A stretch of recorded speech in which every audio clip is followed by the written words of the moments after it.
Hey everyone, it's Welder Jedi, and today we have some tips about liners and welding guns, MIG torch guns to be specific. So right here we have your regular run-of-the-mill, plug-in MIG welder.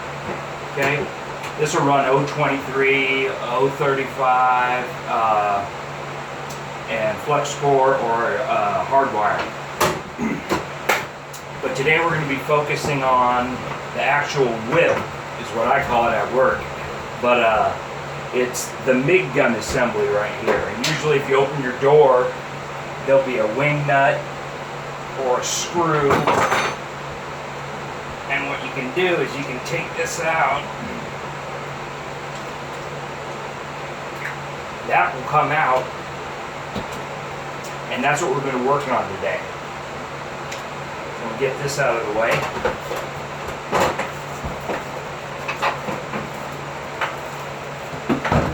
Alright, so what we have is, we have this whip, or a MIG gun welding torch stinger assembly. What I read on the internet, I was like, what it's actually called. We call it a whip at work, but it could be MIG torch gun assembly thing. Anyway, now I had a friend who said that he didn't think you could change the liner in a Lincoln 140 MIG welder, and the actual MIG gun setup is a Magnum 100L. So today I'm going to show you that you can replace the liner, and I'm going to show you how to do it. Alright, so first thing we're going to do, we're going to take our welders or welding pliers, and we're going to take off the contact tip. Alright, take the contact tip off.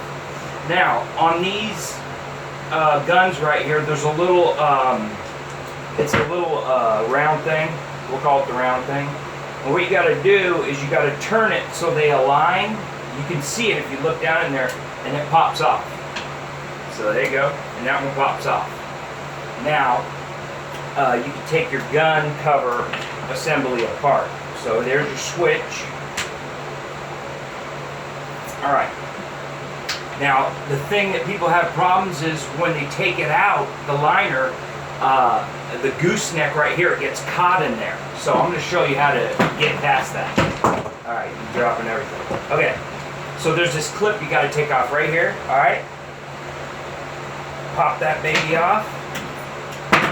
Now there's an Allen wrench, and it's really small, but it's right in here. And you put your Allen wrench in there, and then twist it out. Alright? Now, you have this doohickey, and you got to pull this to get your liner out. So now I'm pulling the liner out. Alright? So we got the liner, and a lot of times you'll have a kink in it or something, and that's why you would want to change the liner. Now this one's a new one, so it's good. Obviously. Now, when putting it back in, that's the trick. Alright. And you want to have your hose pretty straight when you're putting it back in. Alright. So, you're going to put it back in. Your new one, if the other one was old. Careful not to kink it too.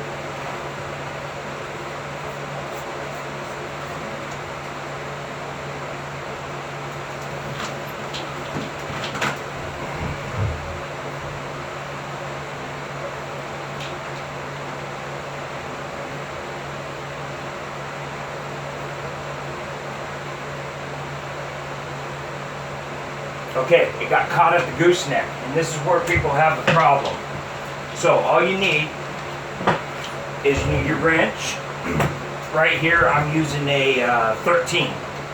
So you got your 13, and then I have an adjustable. So take your, there's a nut on the end of the gooseneck. So you take your adjustable wrench, take that nut loose on the gooseneck. Alright, there's your liner. Now all you have to do is pull it through until it's all the way in. You'll know it's all the way in because that's stopped. Once that's happened, what you want to do is take your Allen wrench, push it, make sure it's pushed in, tighten that all the way up. Your new liner. Okay? Tighten that sucker up. Alright. Now we're back to this end. Now what you got to do is you got to feed it manually, so through the gooseneck. See? And through the gas diffuser. Alright? And then you screw this back on, the gooseneck. And depending on how much slack you have here, you might want to adjust this gooseneck up. And a good thing to do is have a paint marker and mark it where it was before you took it apart. Alright. Okay, so we're going to tighten this up.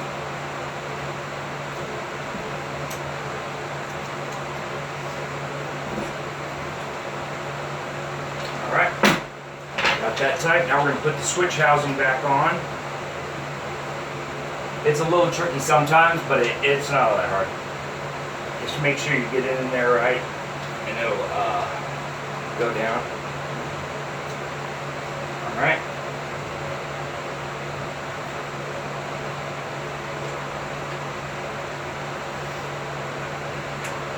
Okay, make sure your switch is in there right. Again, yeah, this is for a Lincoln 140, but you know, I do this at work all the time, and it's pretty much universal on how they work, so it's pretty easy. But yeah, so you got that together. All you got to do is put these little collars back on, like that. Grab the other one, like that. All right, put your contact tip back in.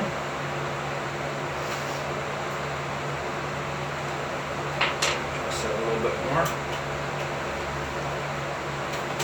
See, there's too much of the liner sticking out, so I have to adjust this a little bit more. So, take your adjustable. Alright, loosen that back up and screw it out so you can deal with the slack that's in the liner. Alright, now it should be good. Try to put your contact tip in there. Alright, got the contact tip in. Alright, we're going to put our switch housing back on. And that was actually good that that happened, because that way I could show you that you need to adjust that if you have slack in your liner. Okay? Get in there.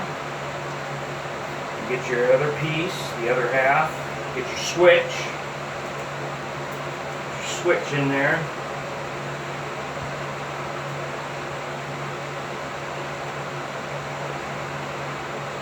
Oh, upside down. Alright. Pop these little collars back on. There you go. And now we're good to go. And everything's going to work good. I'm going to have, in my next video, I'm going to have some tips and tricks for the beginner welder. Pretty much just basic MIG setup and different types of welding, uphill, the weave method. There's all kind of different, do I push the bead? Do I pull the bead? Gas flow, heat, wire speed, all that stuff. So here's your pigtail. Now everything's back in. I've tightened it. This whip's ready to go. Alright, and this is off a Lincoln 140.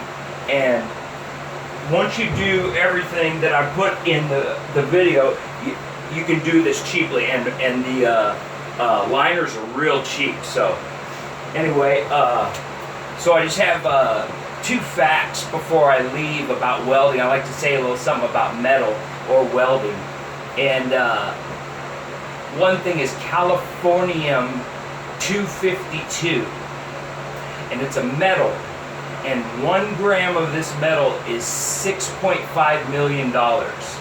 And what they use this metal for is to start up reactors. They use it for cervical cancer, to help cure cervical cancer, to check out different welds. They use it in deep hole drilling, but it's called Californium, and it's 252. The other thing was, if you put two pieces of metal in space, they will weld together, and it's called a cold weld.